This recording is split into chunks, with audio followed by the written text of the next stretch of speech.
ವಿಧಾನಸೌಧದಲ್ಲಿ ರಾಜ್ಯಸಭಾ ಎಲೆಕ್ಷನ್ನ ಸಂಭ್ರಮಾಚರಣೆಯ ಸಂದರ್ಭದಲ್ಲಿ ಪಾಕಿಸ್ತಾನಕ್ಕೆ ಜಿಂದಾಬಾದ್ ಕೂಗಿರುವಂಥ ವಿಚಾರ ಏನಿದೆ ಈಗ ರಾಜ್ಯದಾದ್ಯಂತ ಆಕ್ರೋಶಕ್ಕೆ ಗುರಿಯಾಗ್ತಾ ಇದೆ. ಅಷ್ಟಕ್ಕೂ ಆಗಿದ್ದೇನು, ಯಾಕಾಗಿ ಶತ್ರು ರಾಷ್ಟ್ರ ಪಾಕಿಸ್ತಾನಕ್ಕೆ ಜಿಂದಾಬಾದ್ ಹೇಳಿದ್ರು ಕಾಂಗ್ರೆಸ್ನ ಕಾರ್ಯಕರ್ತರು, ನೋಡೋಣ.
ಪಾಕಿಸ್ತಾನ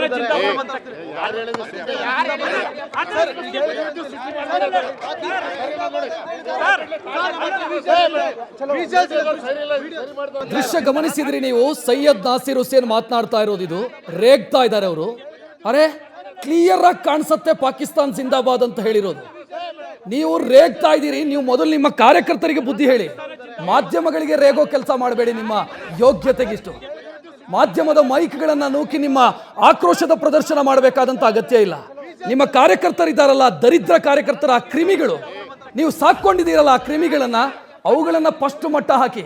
ನಿಮ್ಮ ಹಣೆ ಬರಹಕ್ಕೆ ಶತ್ರು ದೇಶಕ್ಕೆ ನೀವು ಘೋಷಣೆಯನ್ನ ಕೂಗ್ತೀರಿ, ಜಿಂದಾಬಾದ್ ಕೂಗ್ತೀರಿ ಅಂತಂದ್ರೆ ನಿಮ್ಮ ಮನಸ್ಥಿತಿ ಯಾವುದ್ರಿ? ದರಿದ್ರ ಮನಸ್ಥಿತಿ, ಅಸಹ್ಯ ಮನಸ್ಥಿತಿ. ಈ ದೇಶದ ಅನ್ನ ತಿಂದು ಆ ಯಾವುದೋ ದರಿದ್ರ ದೇಶಕ್ಕೆ, ತಿನ್ನೋದಕ್ಕೆ ಅನ್ನ ಇಲ್ಲದಂತ ದೇಶಕ್ಕೆ ಜಿಂದಾಬಾದ್ ಹೇಳ್ತೀರಿ ಅಂತಂದ್ರೆ ನಾಚಿಕೆ ಆಗಬೇಕು ನಿಮಗೆ. ನಿಮ್ಮ ಯೋಗ್ಯತೆಗೆ ನಾಚಿಕೆ ಆಗಬೇಕು. ಈಗ ನಮ್ಮ ಜೊತೆಗೆ ಮಾತನಾಡೋದಕ್ಕೆ ಶ್ರೀರಾಮ ಸೇನೆಯ ಮುಖ್ಯಸ್ಥ ಪ್ರಮೋದ್ ಮುತಾಲಿಕ್ ಅವರು ಫೋನ್ ಸಂಪರ್ಕದಲ್ಲಿ. ಮುತಾಲಿಕ್ ಅವರೇ ನಮಸ್ಕಾರ. ನಮಸ್ಕಾರ. ನಮಸ್ತೆ. ಬಹುಶಃ ತಮ್ಮ ಗಮನಕ್ಕೆ ಬಂದಿದೆ, ಏನ್ ಹೇಳ್ತೀರಿ ಸರ್? ನೋಡಿ, ಮೊದಲನೇದಾಗಿ ಖಂಡಿಸ್ತಾ ಇದ್ದೀನಿ ಕಾಂಗ್ರೆಸ್ಸಿನ ಮಾನಸಿಕತೆ, ಕಾಂಗ್ರೆಸ್ಸಿನ ಹಿಡನ್ ಅಜೆಂಡಾ, ಕಾಂಗ್ರೆಸ್ಸಿನ ಕುಮ್ಮಕ್ಕಿನಿಂದ ಇದೆಲ್ಲ ಆಗ್ತಾ ಇದೆ. ನಾವು ಮುಸ್ಲಿಮರಿಗೋಸ್ಕರ ಇರೋದು ಅಂತ, ದೇ ಆರ್ ಅವರ್ ಬ್ರದರ್ಸ್ ಅಂತ ಹೇಳ್ಕೊಂಡೇನು ಓಡಾಡಿದಾರಲ್ಲ ಇವರು. ಮತ್ತು ತುಷ್ಟೀಕರಣ, 10,000 ಕೋಟಿ ನಾವು ನಿಮಗೆ ಕೊಡ್ತೀವಿ, ಅನುದಾನ ಕೊಡ್ತೀವಿ. ಇವ್ರ ಜೇಬನಿಂದ ಕೊಡ್ತಾರ, ಇವ್ರ ಅಪ್ಪನ ಮನೆಯಿಂದ ಕೊಡ್ತಾರ ಇವರು. ಅದರದ್ದೇ ಸೊಕ್ಕಿನ ಮಾತುಗಳು ಇವತ್ತು ಹೊರಗೆ ಬರ್ತಾ ಇದೆ. ನಾಜೀರ್ ಹುಸೇನ್ ಏನ್ ಗೆದ್ದಿದ್ದಾನೆ, ಅವ್ರದ್ದು ಎಂ ಎಲ್ ಇದು ರಾಜ್ಯಸಭಾ ಮೆಂಬರ್ ರದ್ದು ಮಾಡಬೇಕು, ಇಮ್ಮಿಡಿಯೇಟ್ ರದ್ದು ಮಾಡಬೇಕು. ಈ ಸೊಕ್ಕಿನಿಂದ ಪಾಕಿಸ್ತಾನ್ ಜಿಂದಾಬಾದ್ ಅಂತ ಹೇಳ್ತಾರೆ. ಈ ದೇಶದ ಅನ್ನ ತಿಂದು, ಈ ದೇಶದ ಫೆಸಿಲಿಟೀಸ್ ತಗೊಂಡು, ನಿಮಗೆ ಪ್ರೀತಿ ಅಥವಾ ಪಾಕಿಸ್ತಾನ ಬಗ್ಗೆ ಅಷ್ಟು ನೀವು ಒಲವಿದ್ರೆ ಹೋಗಿ ಪಾಕಿಸ್ತಾನಕ್ಕೆ ಸಾಯಿರಿ. ಅಲ್ಲಿ ಏನ್ ಭಿಕ್ಷೆ ಬೇಡ್ತಾ ಇದಾರಲ್ಲಿ, ನೀರಿಲ್ಲ, ಕೂಳಿಲ್ಲ, ಬ್ರೆಡ್ ಇಲ್ಲ, ತಿನ್ನಕ್ಕೆ ಇದಿಲ್ಲ. ಅಂತ ಸ್ಥಿತಿಯಲ್ಲಿ ಇವತ್ತು ಪಾಕಿಸ್ತಾನ್ ಜಿಂದಾಬಾದ್ ಅಂತ ಹೇಳ್ತಾರೆ. ಸ್ವರ್ಗದಲ್ಲಿದ್ದು ಇಡೀ ಜಗತ್ತಿನ ಯಾವುದೇ ದೇಶದಲ್ಲಿ ಕೊಡ್ಲಾರಂತ ಫೆಸಿಲಿಟೀಸ್ ಮುಸ್ಲಿಮರಿಗೆ ಈ ದೇಶದಲ್ಲಿ ಕೊಟ್ಟಿದೀವಿ. ಇನ್ನೂ ಸೊಕ್ಕು, ಇನ್ನೂ ಅಹಂಕಾರ, ಇದು ಬಿಕಾಸ್ ಆಫ್ ಕಾಂಗ್ರೆಸ್ಸಿನ ಮಾನಸಿಕತೆ ಅಂತನ್ನುವಂಥದ್ದು ಹೇಳ್ತಿದ್ದಾರೆ.